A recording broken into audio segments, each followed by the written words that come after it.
Sejam muito bem-vindos ao Plano Anual de Leitura Bíblica. Aqui, Pastor Everton Ferreira, e nós vamos te ajudar a ler a Bíblia inteira este ano de 2024.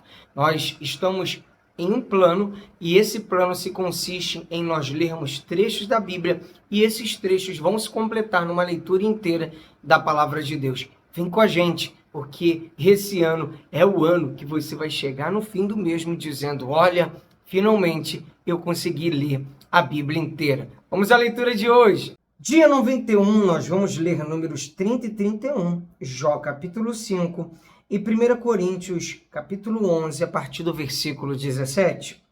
Números 30, a respeito de votos. Moisés falou aos chefes das tribos dos filhos de Israel, dizendo: esta é a palavra que o Senhor ordenou. Quando um homem fizer um voto ao Senhor ou juramento para obrigar-se a alguma abstinência, não violará a sua palavra, mas fará segundo tudo o que prometeu. Quando, porém, uma mulher fizer um voto ao Senhor ou se obrigar a alguma abstinência, estando na casa de seu pai na sua mocidade, e seu pai, sabendo do voto e da abstinência a que ela se obrigou, não lhe disser nada, todos os seus votos serão válidos. Terá de observar toda a abstinência a que se obrigou. Mas se o pai, no dia em que souber disso, o desaprovar, não será válido nenhum dos votos dela, nem lhe será preciso observar a abstinência a que se obrigou. O Senhor perdoará isso a ela, porque o pai se opôs.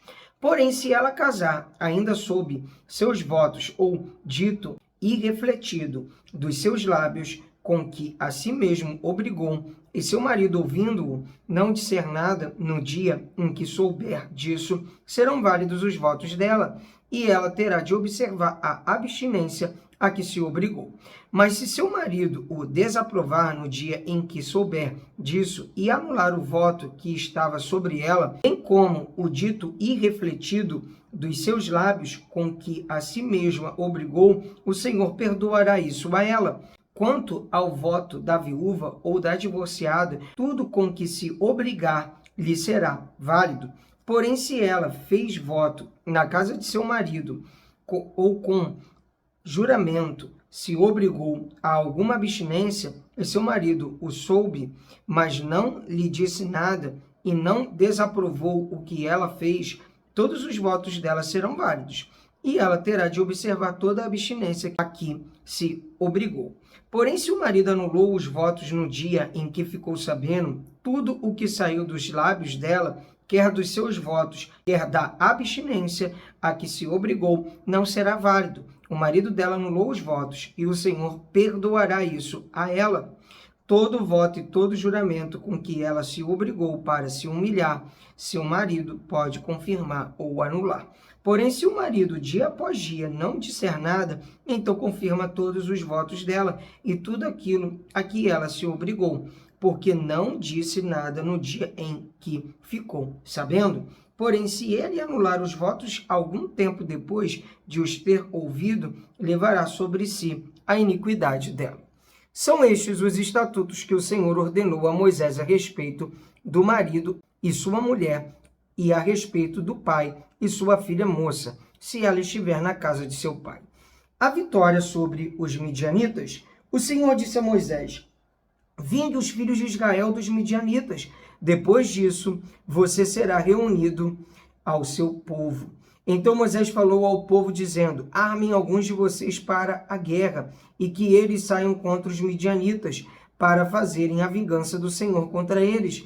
Enviem à guerra 1000 homens de cada tribo, entre todas as tribos de Israel. Assim, dos milhares de Israel foram mandados 1000 homens de cada tribo, 12.000 ao todo, armados para a guerra. Moisés mandou-os para a guerra, 1000 de cada tribo, juntamente com Finéias, filho do sacerdote Eleazar, o qual levava consigo os utensílios sagrados e as trombetas para o toque de ataque.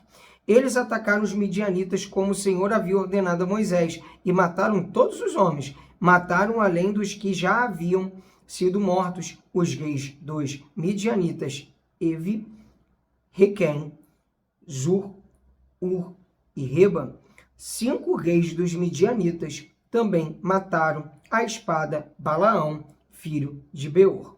Porém, os filhos de Israel levavam presas as mulheres dos midianitas e as suas crianças. Também levaram todos os seus animais, todo o seu gado e todos os seus bens. Queimaram todas as cidades em que os midianitas habitavam e todos os seus acampamentos. Pegaram todo o despojo e todos os prisioneiros, tanto de pessoas como de animais. Trouxeram a Moisés, ao sacerdote Eleazar e à congregação dos filhos de Israel, os cativos, os prisioneiros e o despojo para o arraial, nas campinas de Moabe, junto do Jordão, na altura de Jericó. O tratamento dos cativos. Moisés, o sacerdote Eleazar e todos os chefes da congregação saíram a recebê-los fora do arraial. Moisés se indignou contra os oficiais do exército, capitães dos milhares e capitães das centenas, que vinham do campo de batalha. Moisés lhes disse: por que vocês deixaram viver todas as mulheres? Eis que estas, por conselho de Balaão, fizeram com que os filhos de Israel fossem fiéis ao Senhor, no caso de Peor, e assim houve uma praga no meio da congregação do Senhor. Agora, pois, matem dentre as crianças todas as do sexo masculino, matem também todas as mulheres que já tiveram relações com algum homem, deitando-se com ele, mas todas as meninas e as jovens que não tiveram relações com algum homem, deitando-se com ele, deixem viver para vocês. Fiquem acampados durante 7 dias fora do arraial.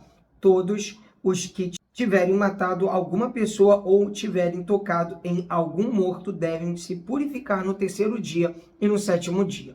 Purifiquem a si mesmos e também aos seus prisioneiros. Purifiquem também todas as roupas, todos os objetos feitos de couro, todos os objetos feitos de pelos de cabra e todo artigo de madeira. Então o sacerdote Eleazar disse aos homens do exército que tinham ido à guerra: este é o estatuto da lei que o Senhor ordenou a Moisés: o ouro, a prata, o bronze, o ferro, o estanho e o chumbo. Tudo que pode suportar o fogo, vocês devem passar pelo fogo, para que fique puro, e ainda terá de ser purificado com a água purificadora. Mas tudo o que não pode suportar o fogo, vocês devem passar pela água. Lavem também as suas roupas no 7º dia, para que vocês fiquem puros, e depois poderão entrar no arraial. A divisão do despojo. O Senhor disse a Moisés: faça a contagem daquilo que foi aprisionado, tanto de pessoas como de animais, com a ajuda do sacerdote Eleazar e dos chefes das casas dos pais da congregação. Divida aquilo que foi aprisionado em 2 partes iguais, uma para os soldados que saíram à guerra e a outra para toda a congregação. Dos homens do exército que saíram a esta guerra, cobre um tributo para o Senhor, de cada 500 cabeças, uma, tanto dos homens como dos bois, dos jumentos e das ovelhas. Tome esse tributo da metade que toca aos soldados e entregue-o ao sacerdote Eleazar, como oferta ao Senhor. Mas da metade que toca aos filhos de Israel, de cada 50, tome um, tanto dos homens como dos bois, dos jumentos e das ovelhas, de todos os animais, e entregue isso aos levitas que têm a seu encargo o serviço do tabernáculo do Senhor. Moisés e o sacerdote Eleazar fizeram como o Senhor havia ordenado a Moisés. O total do despojo que os homens de guerra pegaram foi de 675 mil ovelhas, 72 mil bois, 61 mil jumentos e 32 mil pessoas. As mulheres que ainda não haviam tido relações com homem algum, deitando-se com ele, e a metade, a parte que cabe aos que saíram à guerra, foi em número de 337.500 ovelhas. O tributo em ovelhas para o Senhor foram 675, e os bois foram 36 mil, e o seu tributo para o Senhor 72. E os jumentos foram 30.500, e o seu tributo para o Senhor 61. As pessoas foram 16 mil, e o seu tributo para o Senhor 32. Então Moisés deu ao sacerdote Eleazar o tributo da oferta do Senhor, como este havia ordenado a Moisés. da metade que cabe aos filhos de Israel, que Moisés havia separado da parte que cabe aos homens que saíram à guerra, a metade para a congregação foram em ovelhas 337.500, em bois 36.000, em jumentos 30.500 e em pessoas 16.000. Desta metade que cabe aos filhos de Israel, Moisés tomou um de cada 50, tanto de pessoas como de animais, e os deu aos levitas que tinham a seu encargo o serviço do tabernáculo do Senhor, como o Senhor havia ordenado a Moisés. A oferta voluntária dos capitães. Então, os oficiais que estavam sobre os milhares do exército, capitães sobre 1.000 e capitães sobre 100, foram falar com Moisés e lhe disseram: estes seus servos fizeram a conta dos homens de guerra que estiveram sob as nossas ordens, e não está faltando nenhum. Por isso, trouxemos uma oferta ao Senhor, cada um o que achou: objetos de ouro, ornamentos para o braço, pulseiras, sinetes, brincos e colares, para fazer expiação por nós diante do Senhor. Assim Moisés e o sacerdote Eleazar receberam deles o ouro, sendo todos os objetos finamente trabalhados. Todo o ouro da oferta que os capitães de 1.000 e os capitães de 100 trouxeram ao Senhor pesou 201 quilos, pois cada um dos homens de guerra havia tomado disposto para si. Moisés e o sacerdote Eleazar receberam o ouro dos capitães de 1.000 e dos capitães de 100, e o trouxeram à tenda do encontro, como memorial para os filhos de Israel, diante do Senhor. Vamos agora a Jó capítulo 5. O ser humano nasce para o sofrimento. Grite agora, para ver se há quem responda. E para qual dos santos anjos você se voltará? Porque a ira mata o insensato, e a inveja destrói o tolo. Eu mesmo vi o insensato lançar raízes, mas logo declarei maldita a sua habitação. Os filhos dele estão longe do socorro, são oprimidos nos tribunais, e não há quem os livre. A sua colheita, o faminto a devora, arrebatando até o que se encontra no meio de espinhos, e o sedento suga os seus bens, porque a aflição não vem do pó, e o sofrimento não brota do chão, mas o ser humano nasce para o sofrimento, como as faíscas das brasas voam para cima. Há esperança para os pobres. Quanto a mim, eu buscaria a Deus, e a Ele entregaria a minha causa. Deus faz coisas grandes e insondáveis, maravilhas que não se podem enumerar. Faz chover sobre a terra, envia águas sobre os campos, põe os abatidos num lugar alto e conduz os enlutados a um lugar seguro. Deus frustra os planos dos astutos, para que não possam realizar seus projetos. Ele apanha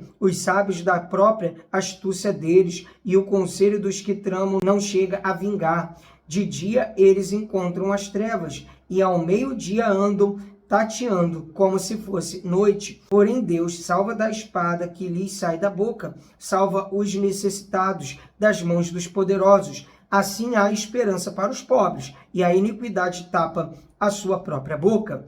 As mãos de Deus curam. Bem-aventurado é aquele a quem Deus disciplina. Portanto, não despreze a disciplina do Todo-Poderoso, porque ele faz a ferida e ele mesmo a faz sarar. Ele fere e as suas mãos curam. De 6 angústias ele o livrará, e na 7ª o mal não tocará em você. Na fome ele livrará você da morte, na guerra do poder da espada. Você estará abrigado do açoite da língua, e quando vier a destruição não ficará com medo.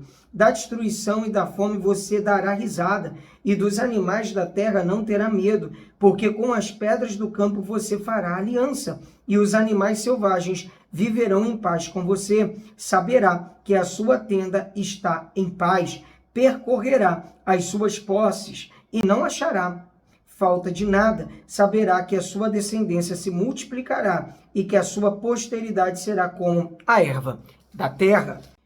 Em robusta velhice você descerá à sepultura, como se recolhe o feixe de trigo no tempo certo. Veja bem, isto é o que investigamos, e assim é. Ouça e medite nisso para o seu bem. Vamos agora a 1 Coríntios capítulo 11, a partir do versículo 17. Instrução quanto à celebração da ceia do Senhor. Mas nisto que agora prescrevo, não posso elogiá-los, porque vocês se reúnem não para melhor, e sim para pior. Porque, antes de tudo, estou informado de que, quando se reúnem na igreja, existem divisões entre vocês. E eu, em parte, acredito que isso é verdade. E é até necessário que haja partidos entre vocês, para que também os aprovados se tornem conhecidos entre vocês. Quando, pois, se reúnem no mesmo lugar, não é a ceia do Senhor que vocês comem, porque quando comem, cada um toma antecipadamente a sua própria ceia, e enquanto um fica com fome, outro fica embriagado. Será que vocês não têm casas onde podem comer e beber? Ou menosprezam a igreja de Deus e envergonham os que nada têm? Que posso dizer a vocês, devo elogiá-los? Nisto certamente não posso elogiá-los, porque eu recebi do Senhor o que também lhes entreguei, que o Senhor Jesus, na noite que foi traído, pegou um pão e, tendo dado graças, o partiu e disse: isto é o meu corpo que é dado por vocês. Façam isto em memória de mim. Do mesmo modo, depois de cear, pegou também o cálice, dizendo: este cálice é a nova aliança no meu sangue. Façam isto todas as vezes que o beberem em memória de mim. Porque todas as vezes que comerem este pão e beberem o cálice, vocês anunciam a morte do Senhor até que ele venha. Por isso, aquele que comer o pão ou beber o cálice do Senhor indignamente será réu do corpo e do sangue do Senhor. Que cada um examine a si mesmo e assim coma do pão e beba do cálice, pois quem come e bebe sem discernir o corpo, come e bebe juízo para si. É por isso que há entre vocês muitos fracos e doentes, e não poucos que dormem, porque se julgássemos a nós mesmos, não seríamos julgados. Mas quando julgamos, somos disciplinados pelo Senhor, para não sermos condenados com o mundo. Assim, meus irmãos, quando vocês se reúnem para comer, esperem uns pelos outros. Se alguém tem fome, que come em casa, a fim de que vocês não se reúnam para juízo. Quanto às demais coisas, eu as ordenarei quando for aí. Parabéns! Mais um dia de leitura bíblica concluída. Graças a Deus, até aqui nos ajudou o Senhor. Te abençoou? Pode abençoar mais pessoas ainda. Então compartilhe com seus amigos e grupos, dá o like para o YouTube recomendar para mais pessoas e também não se esqueça de se inscrever no canal. Deus abençoe a todos, até amanhã. Pra cima!